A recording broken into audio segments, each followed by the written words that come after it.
थे, क्विकली उसको समराइज करेंगे हमेशा की तरह मेरा बच्चा, और फिर इंशाल्लाह बढ़ जाएंगे आगे। अब तक हमने क्या पढ़ा था भाई? सर अब तक हमने पढ़ा था कि IFRS 8 स्कोप, इसके स्कोप में क्या चीजें आएंगी भाई?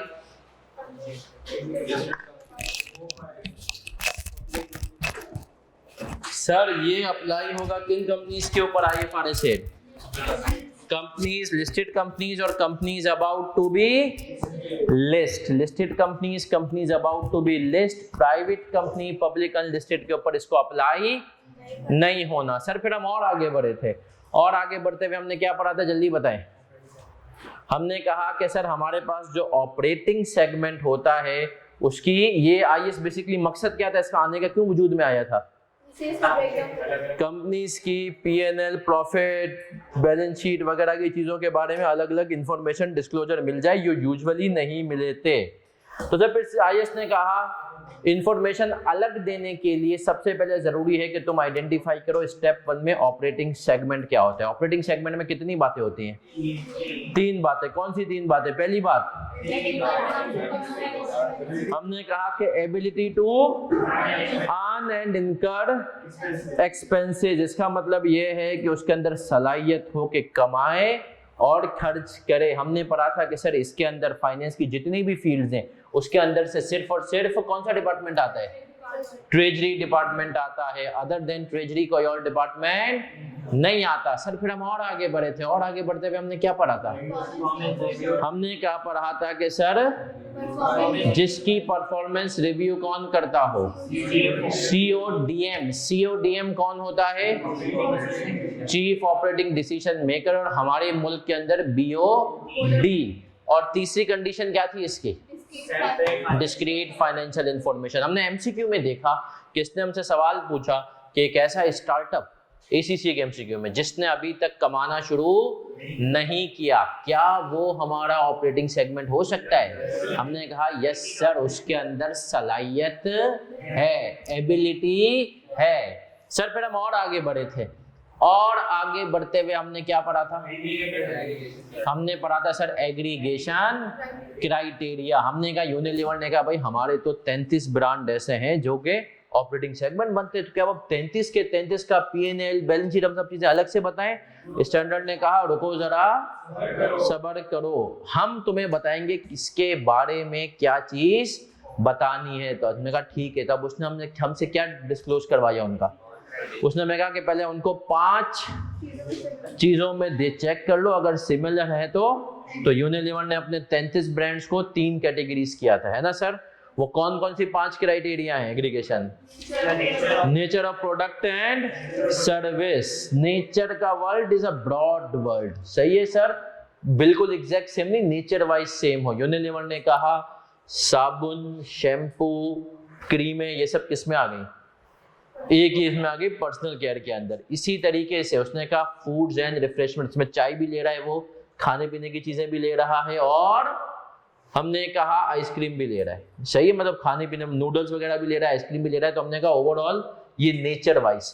तो हमने कहा nature of product process same हो, प्रोडक्शन प्रोसेस सेम हो, टाइप और क्लास ऑफ कस्टमर सेम हो। चौथा मेथड्स ऑफ डिस्ट्रीब्यूशन चैनल, जिस तरीके से डिस्ट्रीब्यूट करते हो, सेल्स करते हो। 5वां रेगुलेटरी एनवायरनमेंट का नेचर का वर्ड बहुत इंपॉर्टेंट, जैसे मैंने आपको समझाया केएनएस के लिए CA और ACC है सेम है। क्या है सर? Regulatory environment. भी नहीं कि एक ही रेगुलेटर ऊपर SCCP या ACAP, नहीं, मिलते जुलते लॉज हो, मिलते जुलते लॉज हो। सर फिर मैं मजीद आगे बढ़ा, हमने कहा अब तक एग्रीगेशन क्राइटेरिया के ऊपर ICAP शरारती हर टॉपिक में से मार्क करवाऊंगा कौन सी ऐसी चीजें जिनको अब तक ICAP ने पूछा, ताकि जब वो आपको अंदाजा हो कि ये ऑटोमेटिकली क्या हो जाए, सही है, सेम मतलब जो है चांसेस इनके आने के हो जाएं। फिर आगे बढ़ेंगे। आगे बढ़ते हुए हमने एक पढ़ा कि सर स्टैंडर्ड कंपनी का देखो भाई ऑपरेटिंग सेगमेंट आइडेंटिफाई किया यूनिलीवर ने 33, एग्रीगेट किया, कितने बने? 3। फिर बोला अब क्या करें, डिस्क्लोज करते? तो स्टैंडर्ड ने कहा नहीं अभी भी रुको जरा। उसने कहा अब तुम्हें देंगे थ्रेशोल्ड। हमने कहा भाई ये क्या होता है थ्रेशोल्ड? इसने कहा क्वांटिटेटिव थ्रेशोल्ड, के अगर ये 3 कैटेगरी मतलब 3 एक तरह से आप कह लें कि जो है क्राइटेरिया है, इनमें से कोई एक भी मीट कर लेगा ना तो डिस्क्लोज कर दो। हमने कहा ठीक है, पहला क्राइटेरिया क्या है? स्टैंडर्ड ने कहा पहला क्राइटेरिया है रेवेन्यू। हमने कहा इसका मतलब क्या? बोला वो जो सेगमेंट हो उसका रेवेन्यू तमाम सेगमेंट्स के रेवेन्यू का 10% या उससे ज्यादा हो। ठीक है, फिर हमने कहा दूसरा क्राइटेरिया, बोला कि यार वो सेगमेंट के जो एसेट्स हैं वो तमाम सेगमेंट के एसेट्स का 10% या उससे। और तीसरा क्राइटेरिया हमने कहा तुम्हें सम ऑफ प्रॉफिट और सम ऑफ लॉसेस एब्सोल्यूट टर्म्स में करना है। सम जो हायर होगा उसका 10% लोगे और उसको इंडिविजुअल सेगमेंट के प्रॉफिट या लॉस से कंपेयर करोगे, और जो हायर होगा उसको आप क्या करोगे? अब अपने पास जो है सेगमेंट के इंडिविजुअल प्रॉफिट एंड लॉस से कंपेयर करोगे और रिपोर्टेबल बनाओगे। हमने पढ़ा था सर इसके अंदर कितनी तरह के सवाल आते हैं? 3। Identification of reportable segment, disclosure और एरर्स इन, और ये टॉपिक किसके साथ जोड़ी बन के आ सकता है? Final accounts. ये हमें पता होना चाहिए। चले सर, कितने बच्चों ने किया है हैंड आउट जो मैंने होमवर्क के तौर पे दिया था? माशाल्लाह, मतलब क्वेश्चन नंबर 2 था। कितने लोगों ने किया? सच बताएं, कोई गलती? माशाल्लाह। बाकी लोग क्या कर रहे थे? पार्टी। जब मैच, बेटा मैच तो थोड़ा सा ही देर था ना, बाकी तुमको कुछ बाकी चीजें भी तो करनी चाहिए थी। नहीं सर, पार्टी हमारे लिए फर्ज है ना।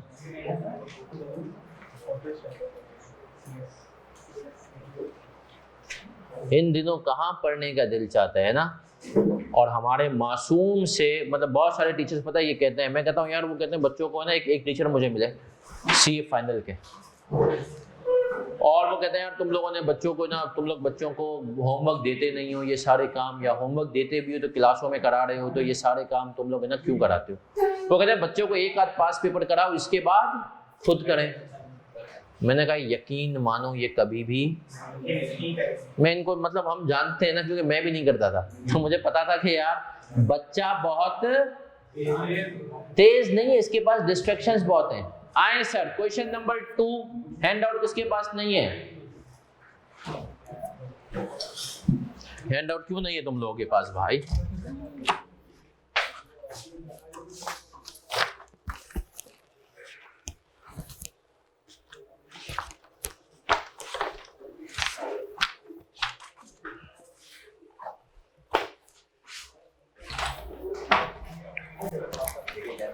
जिनके पास हैंड आउट नहीं है कौन है भाई?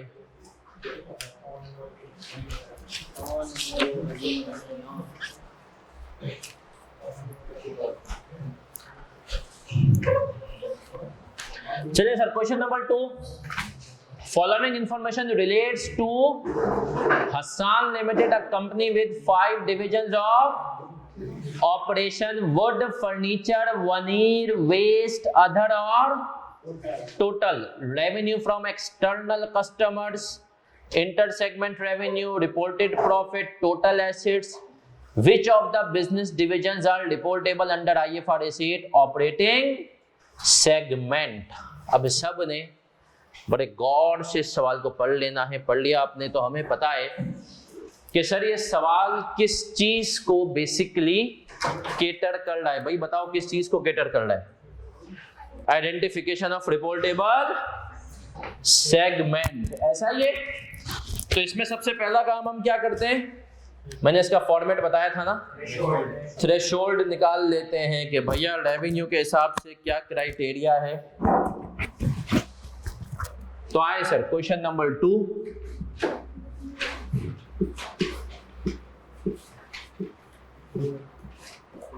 थ्रेशोल्ड। सर रेवेन्यू का थ्रेशोल्ड क्या है? टोटल रेवेन्यू कितना है सेगमेंट का? सर क्या हम एक्सटर्नल रेवेन्यू खाली लेंगे? एक्सटर्नल और इंटरनल। इंटरनल रेवेन्यू मैंने बताया था ना, बास डिविजन्स फार्मा में लैब जो है या R&D डिपार्टमेंट जो है वो उस जीएसके को भी, जीएसके का R&D डिपार्टमेंट जीएसके के लिए भी रिसर्च करता है और एबट के लिए भी करता है, मार्टिन डो के लिए भी करता है। इसी तरीके से हमने कहा यूनिलीवर का जो फूड्स डिपार्टमेंट है, जो आइसक्रीम डिपार्टमेंट है, वो जो मैदा लेता है वो कोन के लिए भी सप्लाई करता है और नूडल्स के लिए भी सप्लाई करता है। तो हमने कहा बेसिकली एक डिपार्टमेंट दूसरे डिपार्टमेंट को भी बेच सकता है और एक्सटर्नली भी करता है। सही है सर? तो आ जाए रेवेन्यू, टोटल रेवेन्यू कितना है? 638 का कितना हो गया? 68। चले सर एसेट्स 10,200 का 10%, 1020। और आते हैं sir some of profit and some of losses. Question number 2 पढ़ रहे हैं हम। सर क्या है? टोटल प्रॉफिट ये? Yes sir. तो लॉसेस तो है ही नहीं, तो हमने कहा सम ऑफ P&L वाला कितना बन रहा है ये? 120 का 10% कितना हुआ मेरा बच्चा? 12। ऐसा ही है। तो हमने कहा सर ये बेसिकली हमारा हो गया थ्रेशोल्ड। अब हमने कहा हमारे पास डिपार्टमेंट कितने भैया? 5। कौन कौन से 5? सेगमेंट,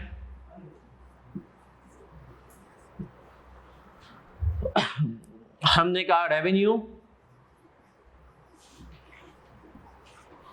एसेट्स, प्रॉफिट एंड और reportable on the basis of, reportable on the basis. चलें सर, सबसे पहले आते हैं सेगमेंट के नाम। वुड, फर्नीचर, वेस्ट, पहले वनीर, वनीर, वेस्ट, अदर्स। चले सर रेवेन्यू बताते जाए। टोटल 258 या 58? 202, 60, 60। चले सर एसेट्स 4900, 200, 4100, 400 और 600। P&L 54। चले सर, अब ये हमने कर लिया। अब मुझे बताते जाएं कौन सा बच्चा किस अटेम्प्ट में पास हो रहा है। 63.8 ये पास हो गया। हमने कहा यस सर ये रिपोर्टेबल बन रहा है किसकी बेसिस पे? रेवेन्यू की बेस पर। अच्छा दूसरा वाला फेल, ये हो रहा है पास? यस सर, हमने कहा रेवेन्यू की बेसिस पर। इसकी भी अटेम्प्ट लग गई, इसकी भी। और अब आते हैं सर अगली अटेम्प्ट। इसको फिर पेपर दिलवाया। एसिड का कितना थ्रेशोल्ड था? 1000। ये फिर एसिड की बेस पे भी क्या बन रहा है? रिपोर्टेबल। सर फर्नीचर बन रहा है क्या एसिड की बेस पे? क्या ये बन रहा है? यस सर, ये भी बन गया फिर से। ये बताता है जो बच्चे पास हो जाते हैं वो अगले अटेम्प्ट में भी। फिर ये भी हो रहा है सर। सर चलें सब फेल, फिर आए वापस गए, ये हो रहा है। यस सर, ये P&L की बेसिस पर भी हो रहा है, ये भी P&L।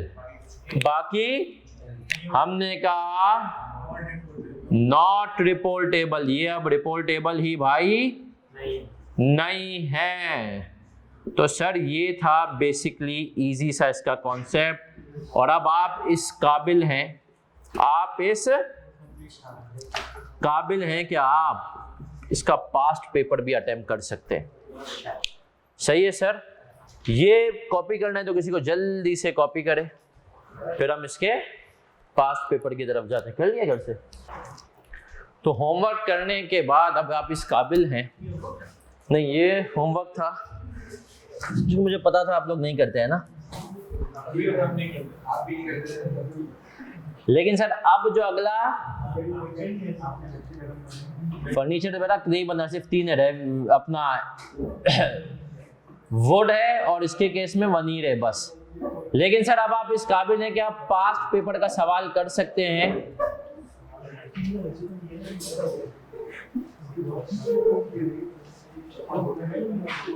सर पास्ट पेपर का सवाल आपके पास आ रहा है हैंड आउट के सेकंड लास्ट पेज पे।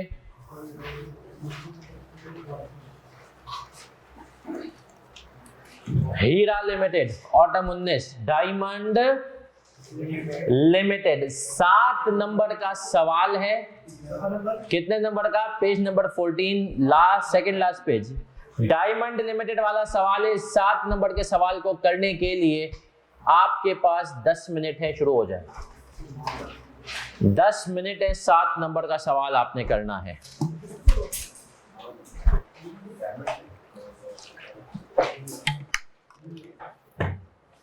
और इसमें उसूलन 10 मिनट से भी, जब से रिक्वायरमेंट पढ़नी है, आइडेंटिफाई द रिपोर्टेबल सेगमेंट,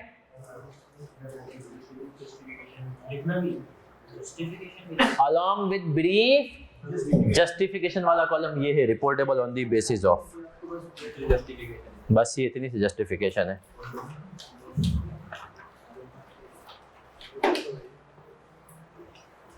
जब पहली दफा ये टॉपिक आपके सिलेबस में आया तब ये सवाल आया था। ऑनलाइन वाले बच्चों आप लोग बताएं कौन कौन सा सेगमेंट रिपोर्टेबल है मेरा बच्चा? बी सी डी एफ, ऐसा ही है?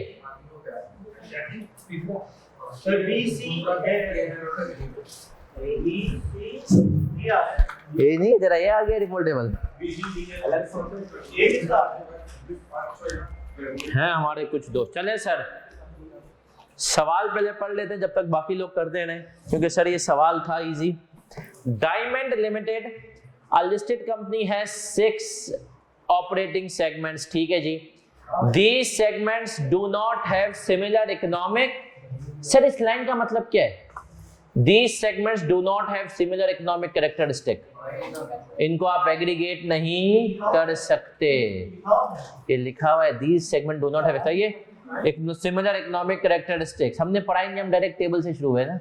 Following segment wise information is available. अब सुनना, अगर वो यहाँ पर कह देता ना कि segment a and b have similar economic characteristic, तो आपको इन दोनों को मिला देना होता, इनका टोटल रेवेन्यू फिर आप देखते। सही है सर? तो खुदारा सवाल पढ़ लिया करें, एग्रीगेशन क्राइटेरिया, करेक्टर नहीं। Segments, revenue, total profit and loss और टोटल एसेट्स। अब इसने यहां पर हमसे थोड़ी सी वर्किंग करवानी है P&L वाले थ्रेशोल्ड के लिए। ऑटम 19 का सवाल है सर, थ्रेशोल्ड सबकी तवज्जो इधर, रेवेन्यू की बेस पे कितना टोटल कितना बन रहा है रेवेन्यू? टोटल रेवेन्यू उसका 10% कितना हुआ? 31,700। एसेट्स 88, उसका 10%, 8840। अब sir some of profit and loss, उसकी वर्किंग कर लेते हैं। हायर उठाएं, बताएं हायर कौन सा है? सम ऑफ लॉस कितना है आपके पास? 37,000। और सम ऑफ प्रॉफिट्स 24,200। तो सर हायर क्या लेंगे? 37,000, उसका 10% कितना हुआ? P&L 3700। ऐसा ही है सर? क्या हम यहां तक क्लियर हैं बच्चा? तो चलें सर अब आगे बढ़ेंगे। अब हमने कहा सर हम वर्किंग करेंगे। Segment, revenue, asset, profit and loss. और हमने कहा सर अब फिर इनको हमें बताना है कि रिपोर्ट टेबल किसकी बेसिस पर है। Reportable on the basis of,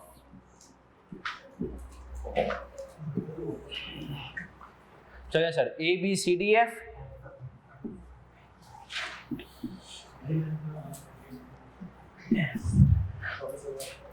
चौबीस हजार,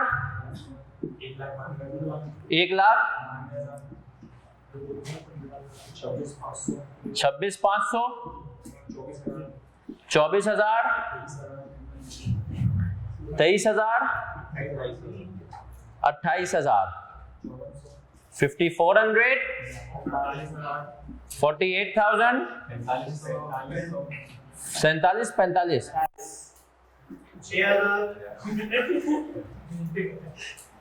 6,500, चले सर। लॉस नेगेटिव है, लॉस है सर 12,000। सर साइन बेशक इग्नोर करनी, लेकिन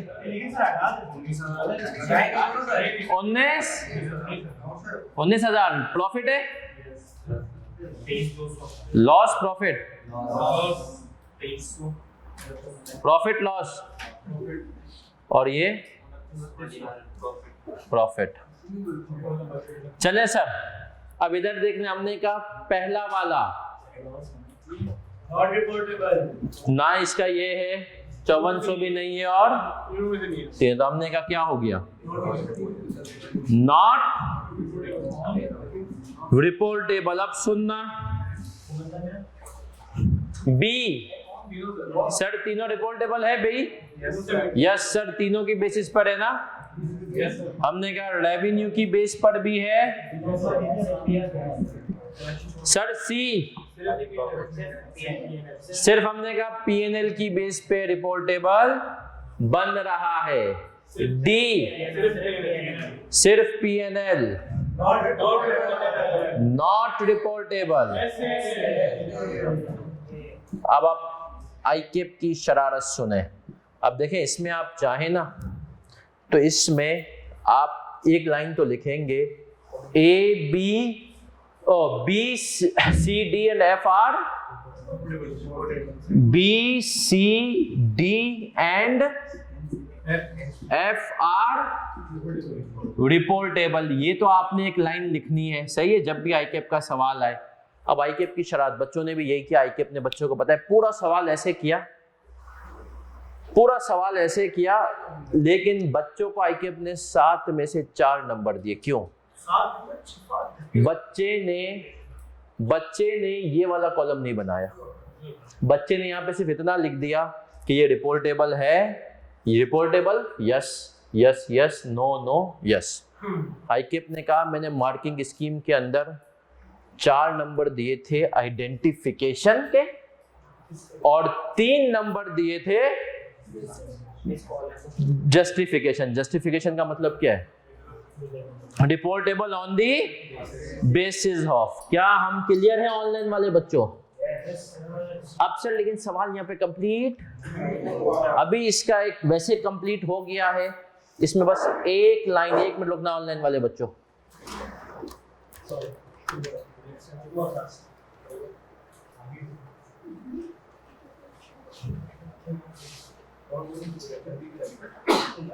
चले सर अब सुनिएगा, 1 मिनट रुकिएगा और इसको सुनिएगा। कितने लोगों ने सवाल सही से कर लिया पूरा? जिन्होंने कर लिया सही से,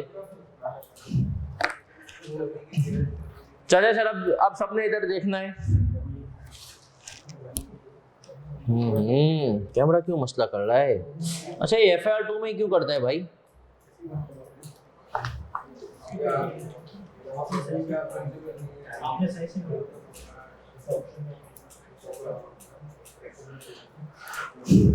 एक मिनट हम उसको बुला लेते हैं टेक्नीशियन को। यार अजीम बेटा उसको हसन को बुला ले, बोल कैमरा इशू कर रहा है।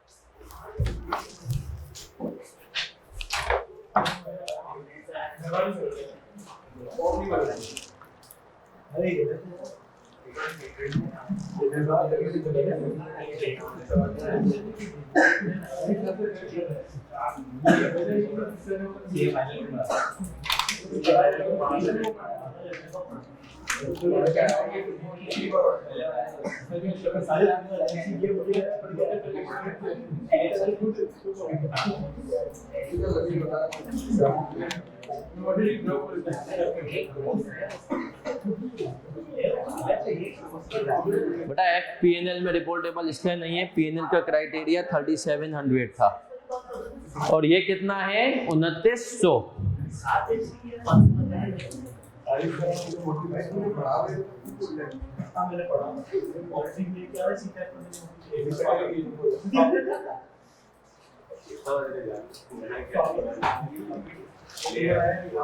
कल भी कहता है लैपटॉप नहीं दिया कर भाई मुझे।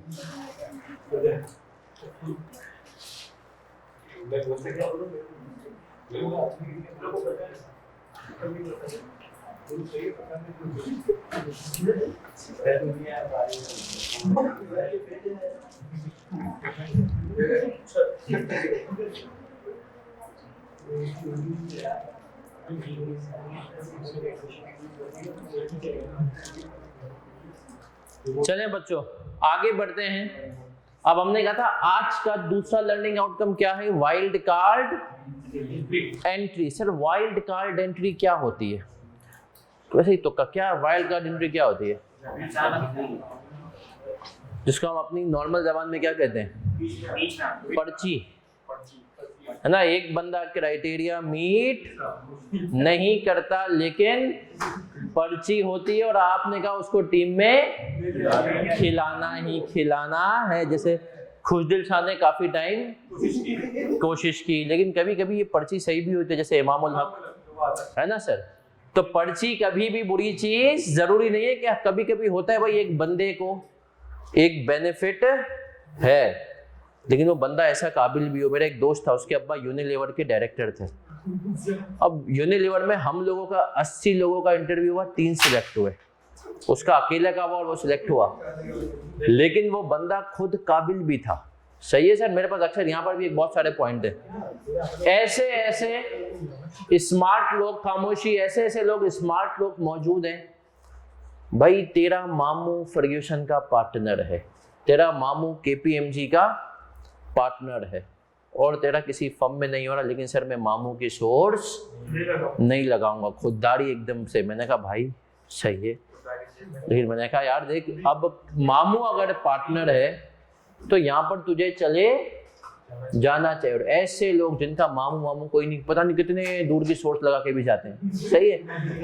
तो भाई कभी कभी देखो ना, ये चीजें होती हैं कि हमारा कैरियर, हमारी फर्म। देखो एक बात याद रखना, बहुत सारे लोग कहते हैं, मैं इसके ऊपर भी थोड़ा सा क्लास में अभी बात करूं, कि बिग फोर को हमेशा क्यों प्रमोट किया जाता है, बिग फोर इतनी मैटर क्यों करती है, क्या है। तो याद रखो जैसे IBA लम्स वाले लोग हैं ना सर, उनका भी एक नाम ना रेपुटेशन बनाई, इसलिए बिग फोर ने दुनिया भर में अपनी एक रेपुटेशन बनाई। तो अब आप सोचें, अगर उसने दुनिया भर में रेपुटेशन कमाई हो, ऑस्ट्रेलिया की PwC को अगर एक बच्चा चाहिए तो वो बोलेगा भाई मुझे पाकिस्तान की PwC का, क्योंकि हमें पता है कि हम जो रूल्स फॉलो करते हैं इंटरनल PwC के, जो इंटरनल सॉफ्टवेयर है वो पाकिस्तान की PwC वाले ने किया हुआ होगा।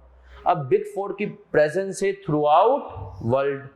तो इसीलिए मैं हमेशा कहता हूं कि भाई बिग फोर जो है ना, बिग फोर का स्टैंपिंग जरूरी लो। बिग फोर नहीं तो बिग 6। अब बच्चा कहता है सर अगर छोटी फर्म में जाएंगे तो कैरियर बर्बाद। मैं कहता हूं नहीं, ये बेवकूफ़ी है। छोटी फर्म में होता भी ना तो छोटी फर्म में जाओ, टाइम पे पेपर निकालो और फिर उसके बाद तुम बिग फोर में। अभी मेरे पास किसी बंदे ने मुझे मैसेज किया है, किसी कोई स्टूडेंट ही है, उसने कहा है कि सर वो KPMG में अभी मैनेजर है A में। उसने कहा सर कि अभी KPMG जो है लोग ढूंढ रही है जो कि उसके पास CA फाइनलिस्ट आए सुपरवाइजर के लिए या क्वालिफाइड लोग आए AM के लिए, मैनेजर के लिए। अब देखो एक बच्चे ने की हुई छोटी फर्म से आर्टिकल, सही है, छोटी या नॉन बिग फोर। अब एक फर्म है, बहुत अच्छी फर्म है, मुझे बड़ी पसंद है, उसका नाम है हारून जकरिया। हारून जकरिया से एक बच्चे ने आर्टिकलशिप की और वो क्वालिफाई हो गया।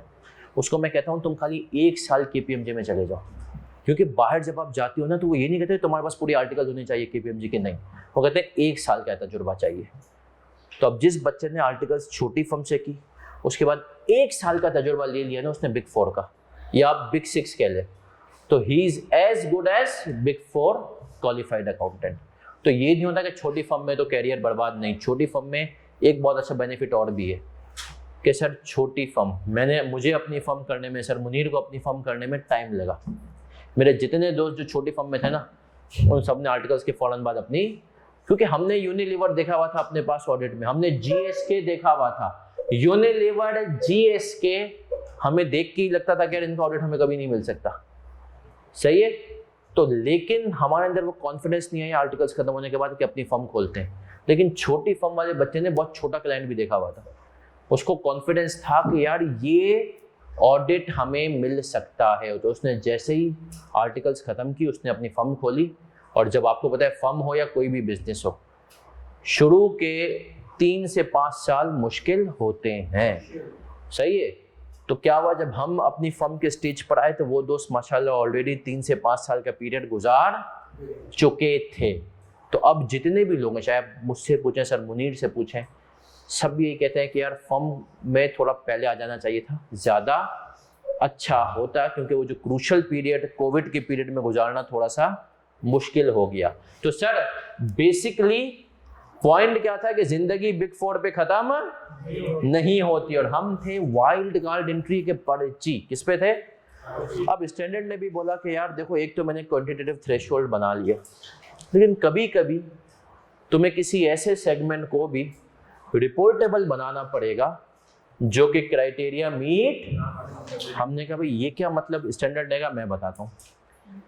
स्टैंडर्ड ने कहा तुम शेयर होल्डर को बता रहे हो ये 4 सेगमेंट रिपोर्टेबल हैं, सही है। तो बोला तुम जिसको रिपोर्टेबल कह रहे हो ना, उसकी सेल्स टोटल कंपनी की सेल्स का 75% होना।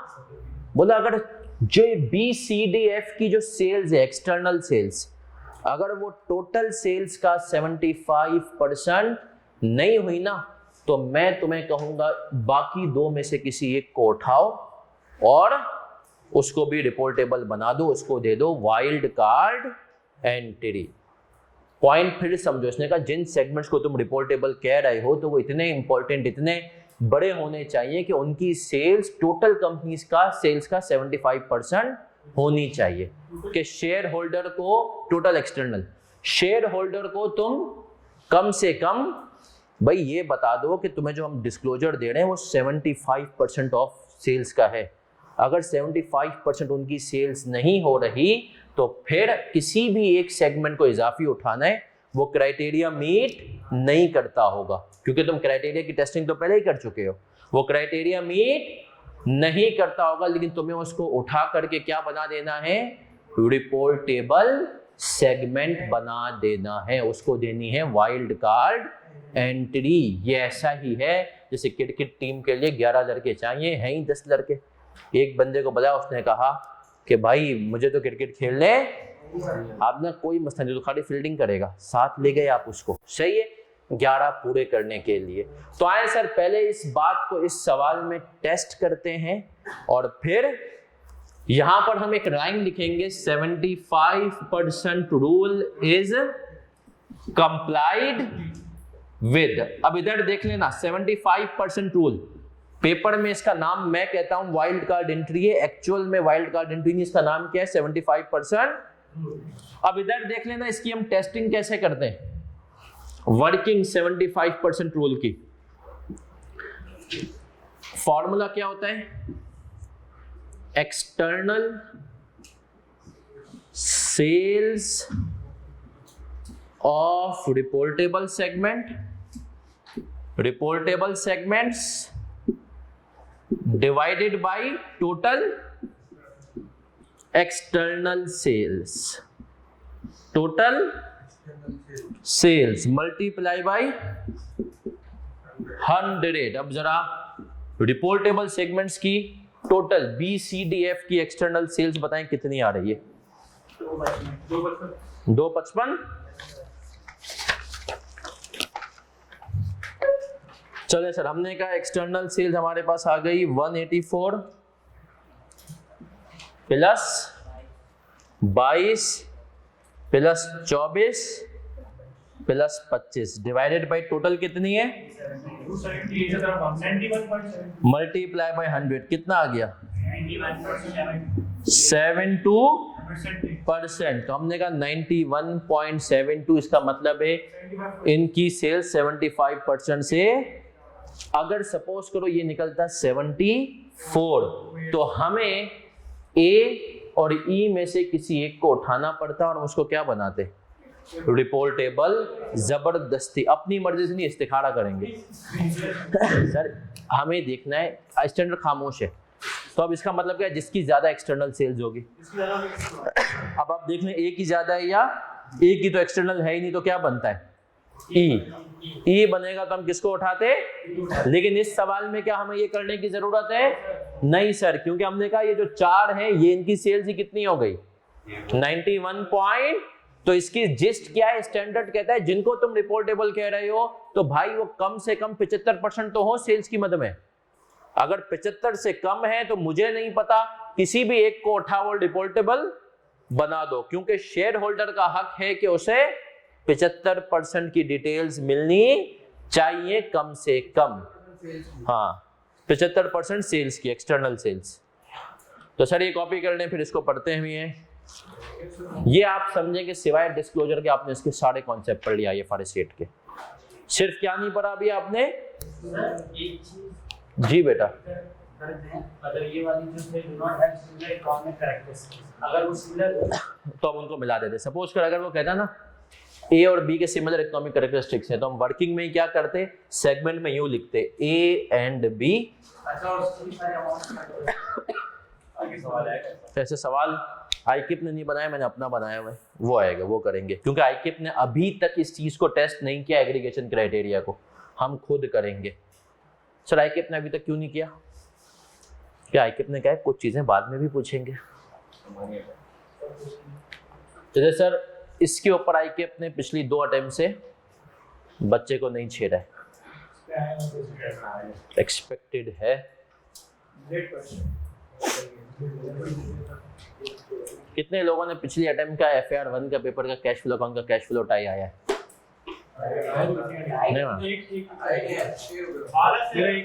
कितने लोगों का NPO आसान लगा? इजी था ना, 2 ही तो एडजस्टमेंट डाली थी उसने ना।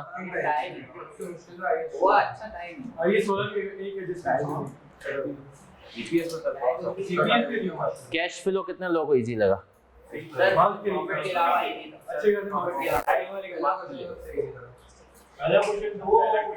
पहले क्वेश्चन में मेरे ख्याल में शुरू के 3 थे कॉन्सेप्चुअल फ्रेमवर्क के, बाकी तो यार उसमें तो मैं पता है वैसे एक चीज के ऊपर मैंने आईकिप को कंप्लेन की है पहले क्वेश्चन FAR 1 के, एक गवर्नमेंट ग्रांट के ऊपर भी की है, दूसरा मैंने एक और चीज पे भी, उसने नहीं कहा था कि इनकम इंक्रीज वाला जो एक MCQ था जो कि इक्विटी के थ्रू ही होता है, increase in equity is due to income, इसके ऊपर मैंने कहा भाई इनकम की जो एक MCQ था ट्रू एंड फॉल्स।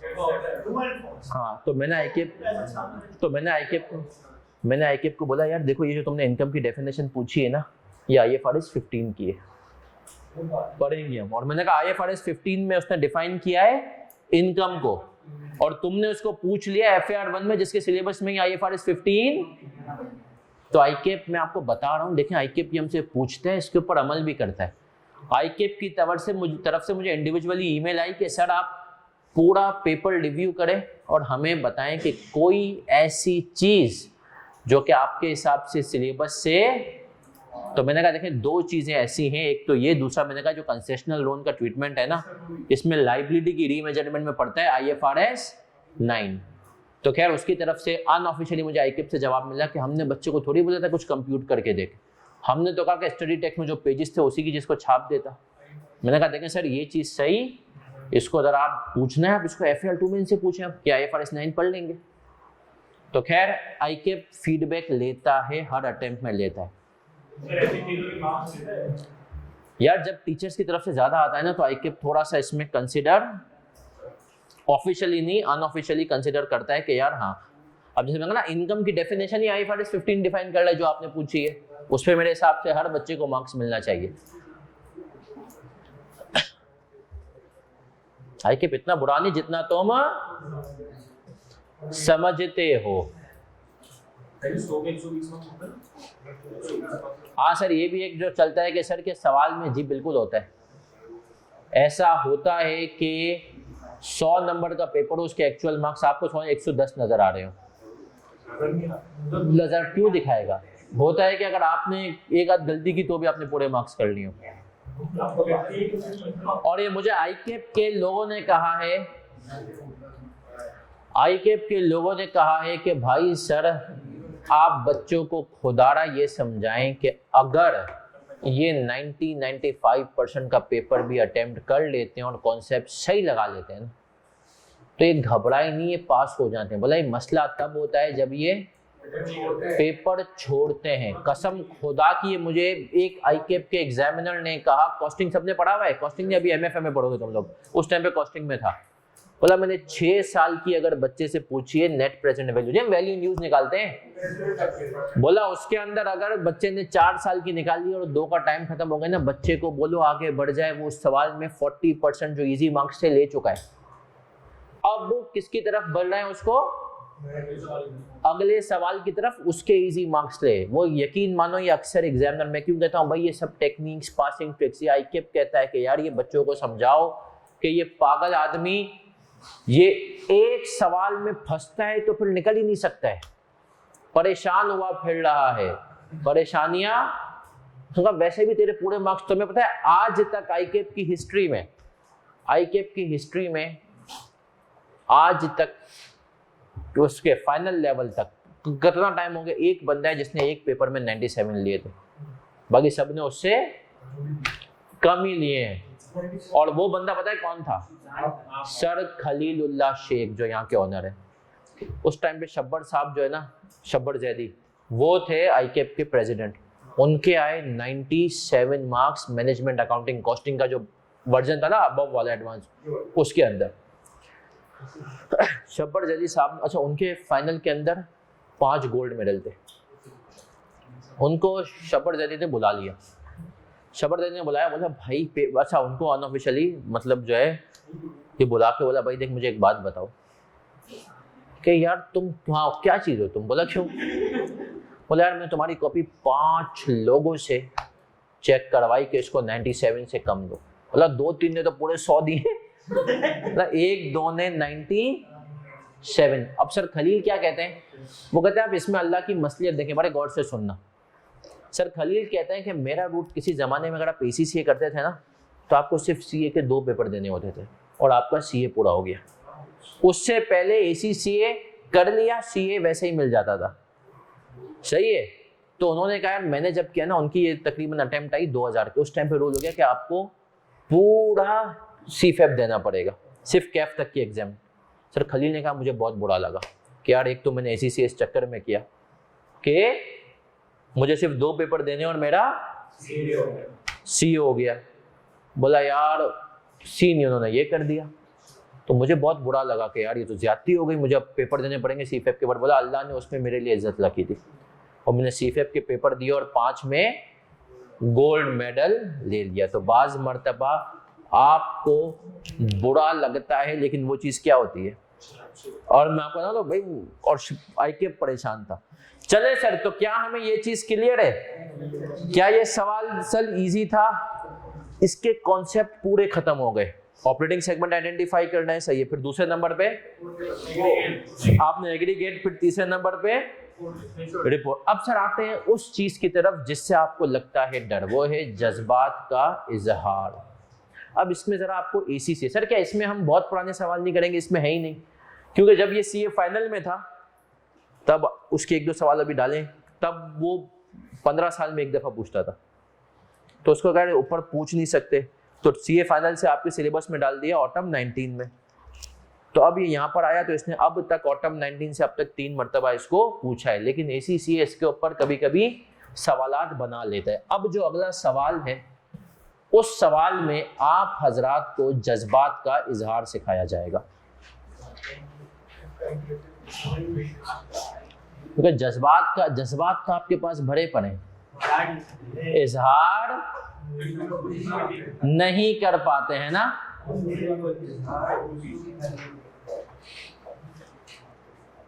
चले सर आप लोग आ जाएंगे page number 6 question number 7 ACC है। जिन लोगों को लगता है ना ACC आसान है, आज उनको लग पता जाएगा। Page number 6 question number 7 ACC है, XYZ। अब आए सर, सबसे पहला उसूल जो हमें याद रखना है FAR1 से रिक्वायरमेंट पढ़ते हैं। रिक्वायरमेंट पढ़ रहे हैं, इसकी आखिरी की 2 लाइनों में रिक्वायरमेंट है। क्या कह रहा है? XYZ is uncertain as to whether the research and development lab should be reported as 2 separate segments under IFRS 8 and would like advice on this issue। 8 number का सवाल था और बोला यार हमें नहीं पता कि इनको रिपोर्ट करना भी चाहिए या, और आप हमें मशवरा दे दो। हमने कहा ठीक है मशवरा देते हैं। क्वेश्चन नंबर 7 ACC है। XYZ a public company is a pharmaceutical company and is seeking advice on several financial reporting issues। XYZ produces and sells its range of drugs through 3 separate divisions। In addition, there are 2 labs which carry out research and development activities. इसने कहा कि भैया देखो हमारे पास 3 divisions हैं जो कि sales करती हैं और 2 लैब्स हैं। सही है सर। तो अगर अब देखना इस किस्म के जब सवाल होते हैं ना, हमारा बच्चा क्यों कंफ्यूज होता है? क्योंकि हमारा बच्चा थोड़ी सी रफ वर्किंग करने से घबराता है। हम आपसे करवाएंगे रफ वर्किंग।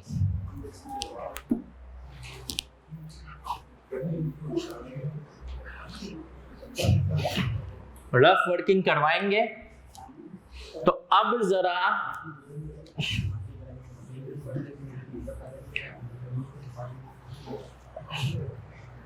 सब बच्चों ने देखना है सर, हमारे पास लैब 1 है, 2 है और डिवीजन।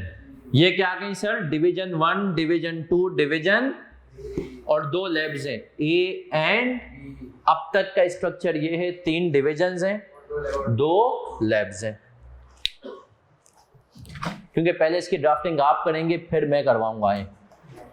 कह रहा है in the first of these labs, पहली लैब हम अज्यूम करते हैं A, the R&D activities funded internally and centrally for each of the 3 sales division. It does not carry out R&D activities for other entities। जिसका मतलब उसकी कोई external sales. हमने कहा ये जो A है ये सिर्फ और सिर्फ इसके लिए काम करती है, इसके लिए और इसके लिए, और ये 3 जो है ये आगे एक्सटर्नल कस्टमर्स के लिए भी काम करती हैं। सही है। लेकिन लैब A जो है वो सिर्फ और सिर्फ इंटरनल डिविजन्स के लिए काम करती है। सही है। हो सकता है भाई ऑपरेटिंग सेगमेंट ऐसा भी हो सकता है कि जब इंटरनल कोई सप्लाई। सही है। फिर आगे आते हैं, कहता है each of the 3 division is given a budget allocation which it uses to purchase research and development activities from the laboratory। मतलब ये तीनों लैब ए से खरीदते हैं रिसर्च की।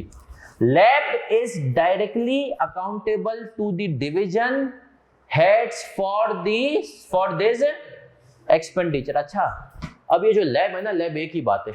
इन तीनों डिपार्टमेंट्स को बजट मिलता है कि भाई तुम रिसर्च एंड खरीदो। ये किससे खरीदते हैं? ए से। और ए जो है वो इनको रिपोर्ट भी करते हैं इनके हेड्स को कि भाई तुमने जो पैसे दिए थे इसको मैंने ये खर्च किया, ये खर्च किया, ये रिसर्च की, ये काम किया। ठीक है। अब आगे आते हैं, कह रहा है second lab performs contract investigation activities for other labs and pharmaceutical companies. हमने कहा दूसरी जो लैब है ना वो बाहर का भी काम करती है, वो एक्टिविटीज करती है दूसरी लैब्स के लिए भी जो बाहर हो और pharmaceutical companies. Lab earns 75% of its revenue from External customers and these external revenues represent 18% of the organization's total. अब सर इसने देखें यहाँ पे एक साथ दो बातें कर दी। पहली बात, इसने हमें ये बता दिया कि भैया इसकी एक्सटर्नल सेल्स है, सही है। इसने कहा इसका मतलब ये है जो लैब बी है ये 75% एक्सटर्नल कस्टमर्स को करती है, सही है। इसका मतलब है बाकी 25% ये भी इसको करती है। फिर इसने कहा ये जो 75% इसकी सेल्स है ना, ये कंपनी की टोटल सेल्स का कितने परसेंट है। तो ये इशारा दे रहा है कि लैब बी जो है वो रेवेन्यू थ्रेशोल्ड पूरा कर रही है। क्या इशारा दे रहा है? लैब बी जो है वो रेवेन्यू थ्रेशोल्ड क्या था, 3 थे ना, 10% ऑफ द टोटल रेवेन्यू। इसने कहा ये कितना कर रही है, सही है। तो हमने कहा रिपोर्टेबल भी इसको बना रहा है। फिर आगे आते हैं, the performance of the second lab activities and of the 3 separate division is regularly reviewed by chief operating decision maker।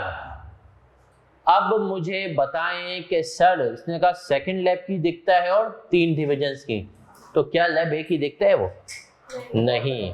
अगर वो लैब ए की नहीं दिखता तो लैब ए क्या हो गई, ऑपरेटिंग सेगमेंट ही। ऑपरेटिंग सेगमेंट नहीं है तो कल मैंने आपसे ट्रू एंड फॉल्स पूछा था कि सर अगर रिपोर्टेबल है तो लाजमी ऑपरेटिंग सेगमेंट है, लेकिन जरूरी नहीं है कि ऑपरेटिंग भी रिपोर्टेबल हो। हमने कहा ये तो ऑपरेटिंग ही नहीं है, तो ये रिपोर्टेबल भी नहीं है। In addition to the heads of division there is a head of second lab. The head of second lab is directly accountable to CODM and they discuss the operating activities, allocation of resources and financial results of the lab। अब इसने पूरी बात करने के बाद हम आपको फिर से किस पे लेकर आ गए, आखिरी की 2 लाइनों पे। XYZ is uncertain as to whether R&D labs should be reported as 2 separate segments under IFRS 8 and would like advice on this issue। अब आपकी एडवाइस क्या है? आप कहेंगे भाई देखो लैब 1 तो तुम्हारा ऑपरेटिंग सेगमेंट ही नहीं है, क्योंकि ऑपरेटिंग सेगमेंट के 3 क्राइटेरिया थे, उसमें से एक क्राइटेरिया क्या था, CODM रेगुलरली रिव्यू, इसको नहीं करता, ये ऑपरेटिंग सेगमेंट ही नहीं है। फिर आपने कहा कि सर लैब 2 जो है वो सारे क्राइटेरिया मीट करती है और क्योंकि उसकी सेल्स भी 18% है तो वो आपका ऑपरेटिंग सेगमेंट भी है और रिपोर्टेबल। अब ये बात मैंने आपको बता दी, आंसर आपको पता है, लिखवाऊंगा भी मैं, लेकिन मैं पहले चाहता हूं आप ये जज्बात का इजहार करना सीखे, क्योंकि आईकेप जा रहा है डिस्कशन वाले सवाल की तरफ। गलती से ना डरें, इतना एक्सप्लेन करना है कि आईकेप तक बात कन्वे हो जाए। सपोज करें सवाल में पेपर में सवाल आ गया 8 नंबर का, 75% रूल, तो जब आपने सब रिपोर्टेबल की वर्किंग कर ली उसके बाद, हाँ, तो उसमें इसमें 75% का रूल ही नहीं है। हम बोलेंगे ये तो रिपोर्टेबल बन गई ना, ये जरा अलग से सवाल था, इसको मैं लास्ट डे डिवीजन भी करवाऊंगा, क्योंकि इस किस्म का सवाल IFRS 8 पे आईकेप ने अब तक नहीं पूछा है, लेकिन ये आपसे आइडेंटिफिकेशन ऑफ रिपोर्टेबल सेगमेंट ही है, लेकिन थोड़ा हट करें। लिखना शुरू करें सर, 5 मिनट दे रहा हूं, लफाजी शुरू करें, गलती से ना डरे, 5 मिनट दे रहा हूं, लफाजी शुरू करनी है। चले सर अब हम आगे आते हैं, और मेजॉरिटी ऑफ द अवाम ने सही से आइडेंटिफाई कर लिया, मतलब लिखने की कोशिश की, सही किया, सही है। अच्छा, कुछ बच्चों ने लंबी की, सही है। अच्छा, लंबी क्या की, पूरी के भाई ये लैब है उसकी 3 मतलब डिविजन हैं और 2 लैब हैं कंपनी की, और जो है ना इंटरनली काम करते हैं, ये सब लिखने की जरूरत सर लिखेंगे ना, कोई एक्स्ट्रा मार्क्स मेन जो। अच्छा, 2 बच्चों, सिर्फ 2 रजिस्टर मैंने ऐसे देखे जिनके अंदर दोनों लैब्स को अलग अलग एक्सप्लेन किया गया, मतलब बच्चों ने हेडिंग डाली लैब ए, फिर सही है सर। अच्छा देखें, ये चीजें चेकर की जिंदगी आसान बना देती हैं। चेकर की जिंदगी के पहले जब आप लैब ए की बात कर रहे हैं तो आप लैब ए की ही बात करेंगे, और फिर जब आप लैब, कुछ बच्चों ने ये काम किया है पहले पैराग्राफ में, दूसरे में कुछ बच्चों ने एक साथ एक्सप्लेन किया है कि लैब ए CODM को नहीं रिव्यू होता, लैब 2 होता है रिव्यू को। सही है, कोशिश ये करें अलग अलग करें, आई के पूछे या ना पूछे, आपने हेडिंग डाले ना डाले पैराग्राफ अलग करें, कम से कम पैराग्राफ अलग होना। सर हम सीखेंगे इसी तरीके से। अब कुछ बच्चे बिल्कुल डायरेक्ट हो गए, बोला लैब ए क्राइटेरिया मीट नहीं करती इसलिए रिपोर्टेबल। ये आप लोगों ने गलती की कि आपने, खामोशी, आप लोगों ने डायरेक्ट आंसर बता दिया, रीजनिंग नहीं दी। देखें जब भी डिस्कशन वाले सवाल आते हैं ना, वो आपसे एक्सपेक्ट करता है कि आप रीजन दें, और रीजन वही दें जो कि पूरा नहीं हो रहा, जैसे CODM रेगुलरली रिव्यू नहीं कर रहा। तो लैब ए की अब सब हेडिंग डालेंगे, और जो मैं लिखा रहा हूं वो देखेंगे। Lab A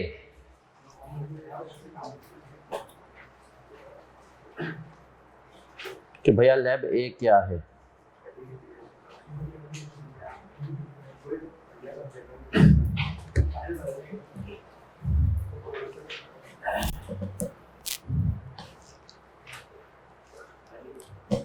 For being a reportable segment, for being a reportable segment,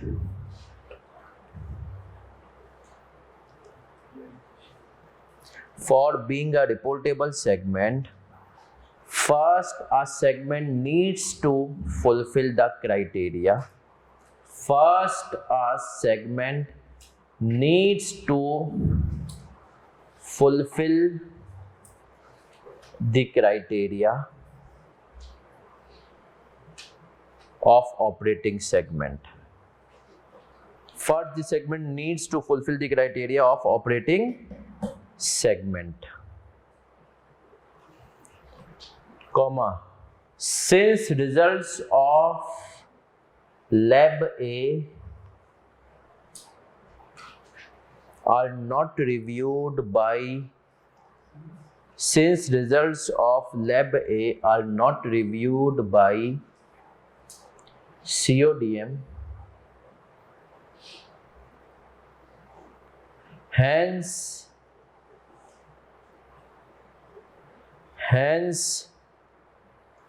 it's not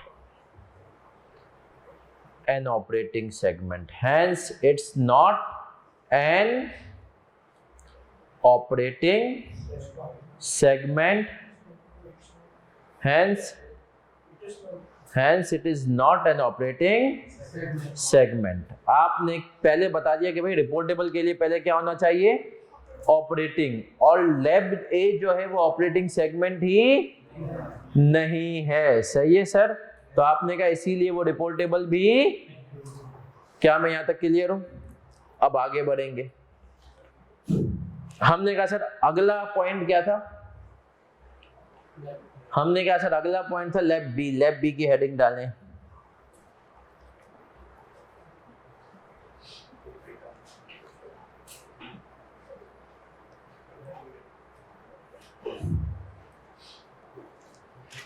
लिखें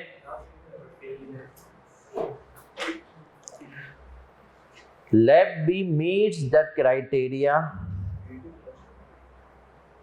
lab B meets the criteria for being an operating segment.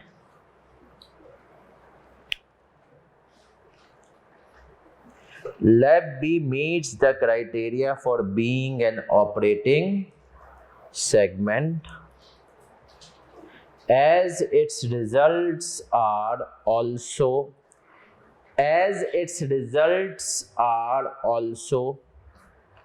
reviewed by CODM, as its results are also reviewed by CODM, full stop. Further, since its sales are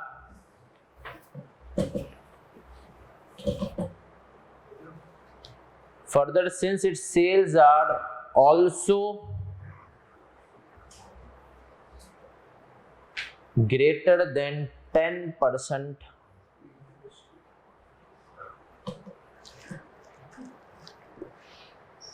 further, since its sales are also greater than 10% of total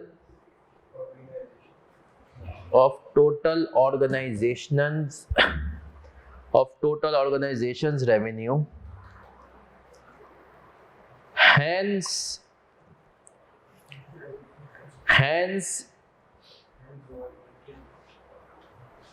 it is also a reportable segment. Hence it is also a reportable segment. अच्छा, आप बड़े गौर से सुनना, ACCA के hence it is also a reportable segment. बेटा यहाँ पर division का तो एक बच्चे का सवाल है कि सर इसने डिवीजन्स की बात भी तो की, डिवीजन का तो इसने सवाल नहीं हमसे, यही बात तो ACCA भी करता है और ICAP भी कहता है, कहते हैं कभी कभी हमें ना बच्चे को एक्स्ट्रा डेटा देते हैं, बच्चों को इस बात का पता होना चाहिए कि सवाल में पड़े हुए हर डेटा को छेड़ना नहीं है, आपने हर डेटा को तंग नहीं करना, छेड़ना नहीं है, रेलिवेंट आंसर्स की तरफ जाएंगे आप लोग, ऐसा ही है सर। तो सर बेसिकली ये मुझे आपको एक आइडिया देना था कि भाई किस तरीके से सवाल चलता है इसका। अब आए सर एक और सवाल की तरफ, आज की क्लास का आखिरी सवाल होगा वो नहीं, अभी ये सवाल हो जाएगा, इसके बाद लंबा ब्रेक है।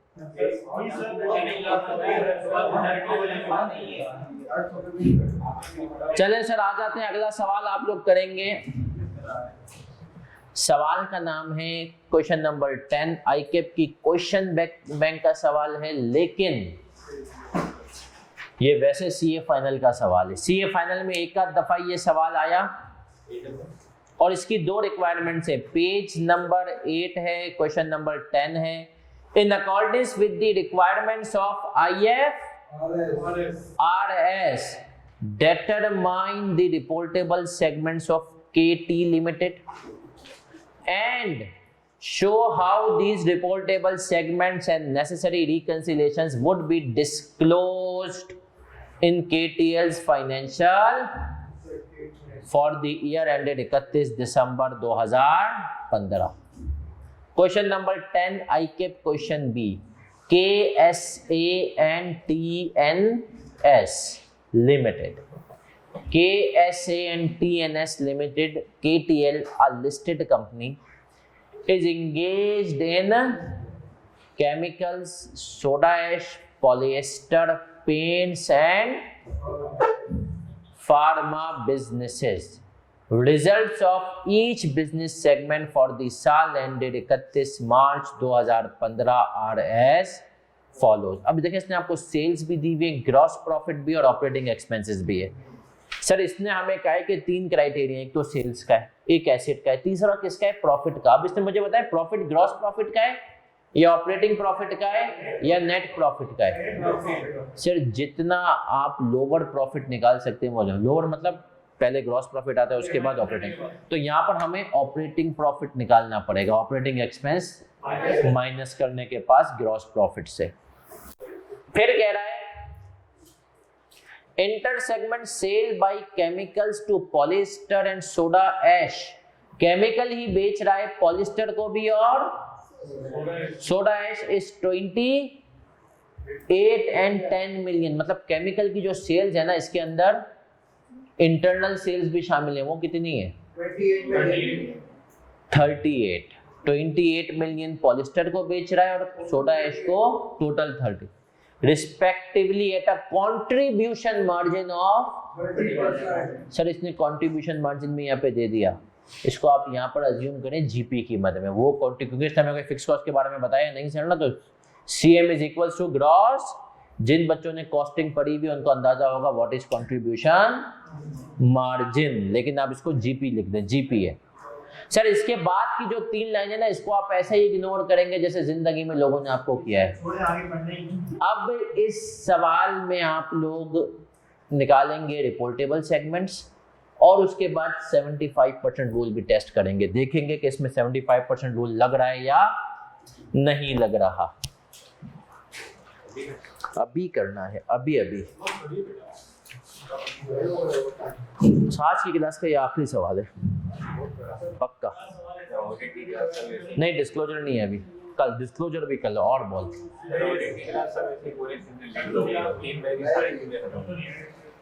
कल क्लास नहीं है।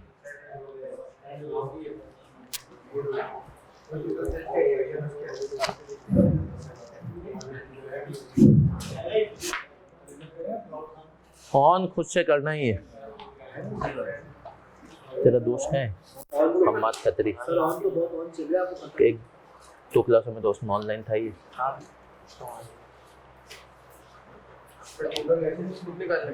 बेटा एसिड्स गिवन तो हैं, टोटल क्या है? टोटल खुद करना पड़ेगा, इतनी तो मतलब सुस्ती नहीं होनी चाहिए ना। 1790 को 38 से बढ़ा माइनस करना है। माइनस क्यों करेंगे सर? एक्सटर्नल टोटल सेल्स जिसने कहा है कि एक्सटर्नल है। 1790 टोटल सेल्स है केमिकल्स की। हाँ इसमें शामिल है जी। इनका लिखा है इंक्लूड्स, कुछ नहीं पता तो यहाँ पर इसके सवाल में सेल्स में हमेशा शामिल होगा। हटाएंगे एक्सटर्नल इंटरनल? हाँ अच्छा अभी नहीं हटाएंगे, 75% रूल में हटाएंगे।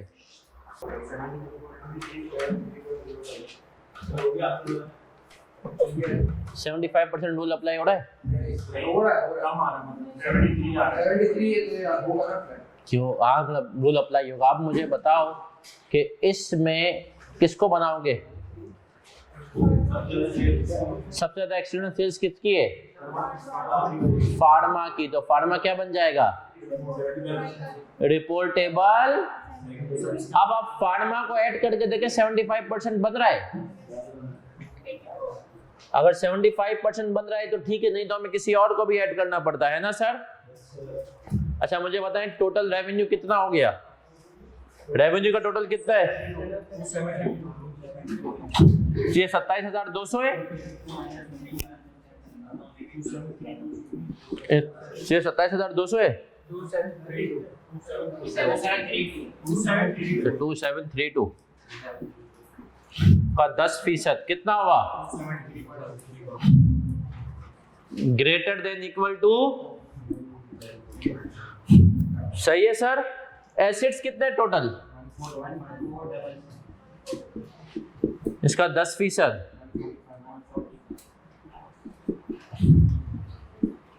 सर PNL सम 1152 का कितने परसेंट?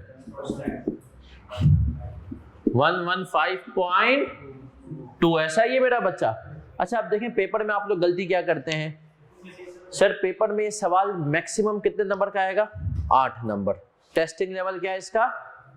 अब आपने ना पता है क्या करते हैं आप लोग, हर आइटम का जीपी और ऑपरेटिंग एक्सपेंसेस अलग अलग माइनस करके बताएंगे। ये करने की आपको जरूरत नहीं है। अगर सिर्फ और सिर्फ सवाल आइडेंटिफिकेशन ऑफ रिपोर्टेबल सेगमेंट का है तो आपको वो करने की जरूरत इस सवाल में, क्योंकि डिस्क्लोजर भी है तो आपने अगर निकाला है बिल्कुल ठीक किया है। लेकिन मेरा पॉइंट क्या है, अगर सवाल सिर्फ और सिर्फ आइडेंटिफिकेशन ऑफ रिपोर्टेबल सेगमेंट का है, आपको ऊपर फॉर्मूला लिख देना है जीपी माइनस ऑपरेटिंग एक्सपेंस। इतना काफी है, इससे ज्यादा जरूरत।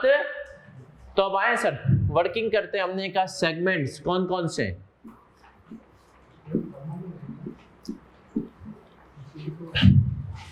रेवेन्यू, एसेट्स और प्रॉफिट। अब प्रॉफिट के नीचे देखें, यहां पर भी मैं क्या लिख रहा हूं? Gross profit minus. Item by item आपको अलग अलग करने की जरूरत। जल्दी से बता देना सेगमेंट्स कौन कौन से। फार्मा पहला कौन सा है? पहला chemicals, soda ash, polyester, paints और फार्मा, ऐसा ही है। Chemical, soda ash, polyester, paints and pharma. जरा मुझे इनका रेवेन्यू बताते जाएं। 1790 227 252। एसिड्स बताएं।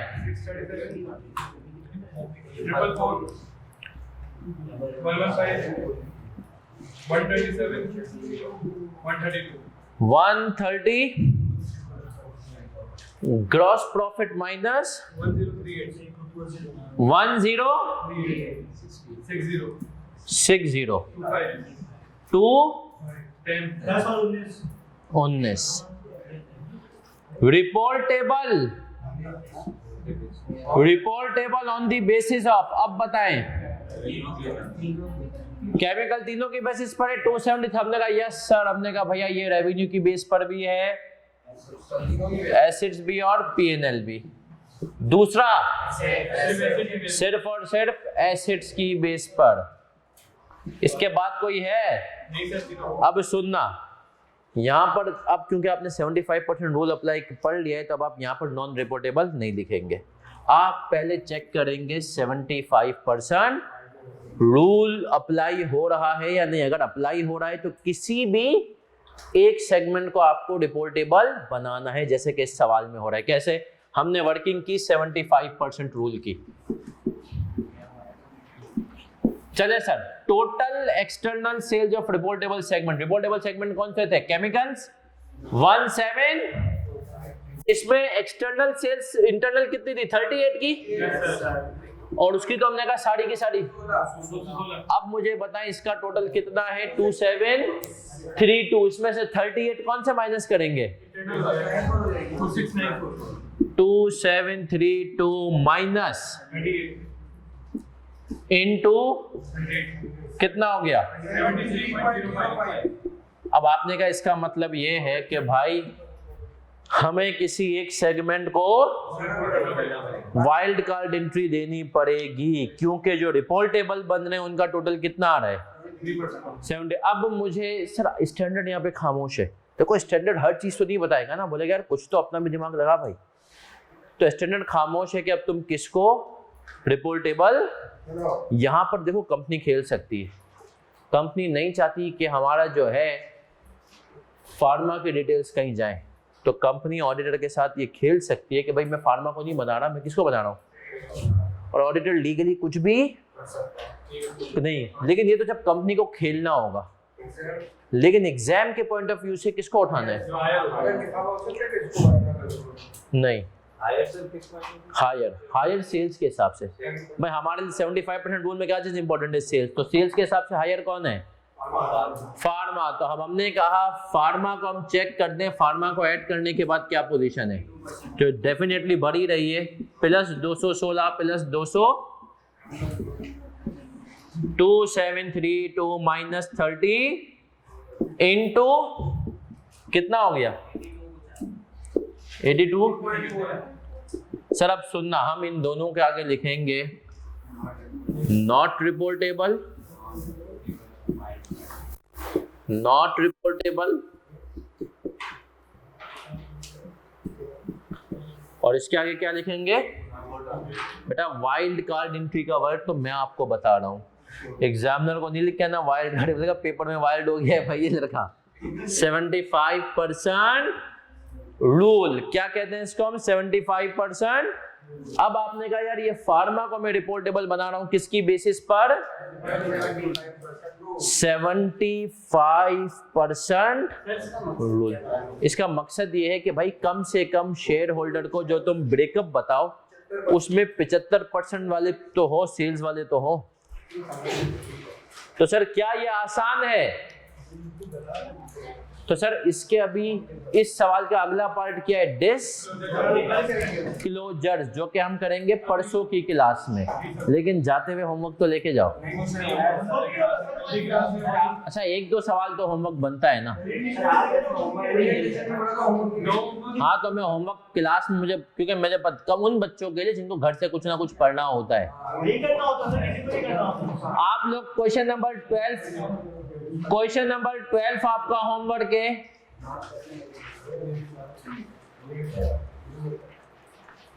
और क्वेश्चन नंबर 9 आपका होमवर्क है।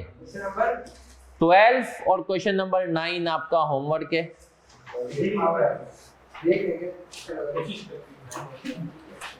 जी फारूक, अब सर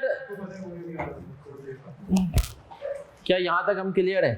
तो सर अब हमने कहा था एंड में कुछ ना कुछ 5-10 मिनट रखेंगे स्टोरी टाइम, बकौल आपके।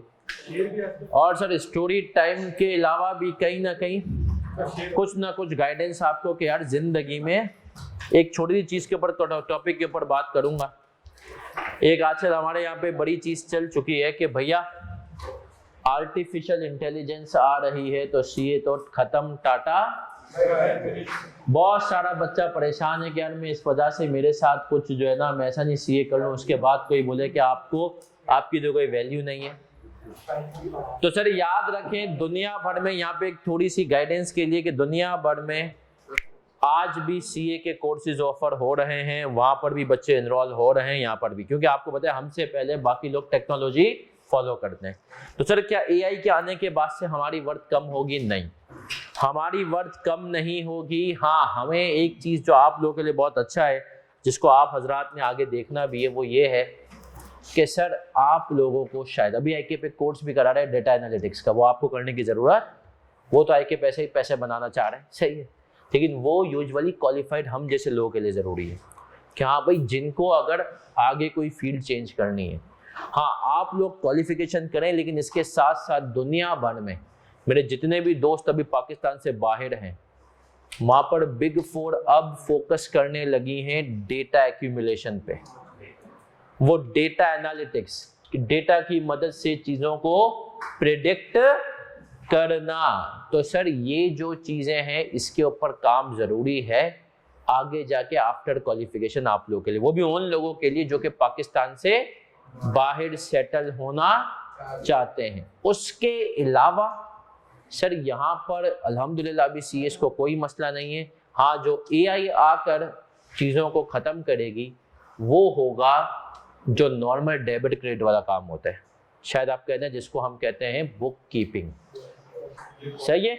लेकिन आपको और मुझे कोई मसला इंशाल्लाह नहीं है। हाँ ये ज़रूर है कि अपग्रेड, अगर आपको पाकिस्तान से बाहर जाना है तो अब आपको ये डेटा एनालिटिक्स वाले काम सारे करने पड़ेंगे, सीखने पड़ेंगे। लेकिन मैं फिर रिपीट कर रहा हूँ बार बार कि एक चीज़ आपको हमेशा दिमाग में बिठानी है, या तो पाकिस्तान से बाहर जाओ या तो यहाँ पर करो, तो कोशिश करो अपना कोई भी काम करो इंशाल्लाह। और है, मैंने FIR में भी डिस्कस किया कि स्टार्टअप कोई एक प्रॉब्लम उठाओ, उबर, एयरबीएनबी, इन सब की शुरुआत कैसे हुई थी यार? कोई मुश्किल आई ज़िंदगी में इनके साथ, अगला बंदा पार्टी करके निकला, रात के 1-2 बजे उसको गाड़ी नहीं मिली, कोई रुक नहीं रहा था टैक्सी वाला, उसने कहा भाई मैं अब अपनी कंपनी बनाऊंगा, आइडिया मिल गया, सही है।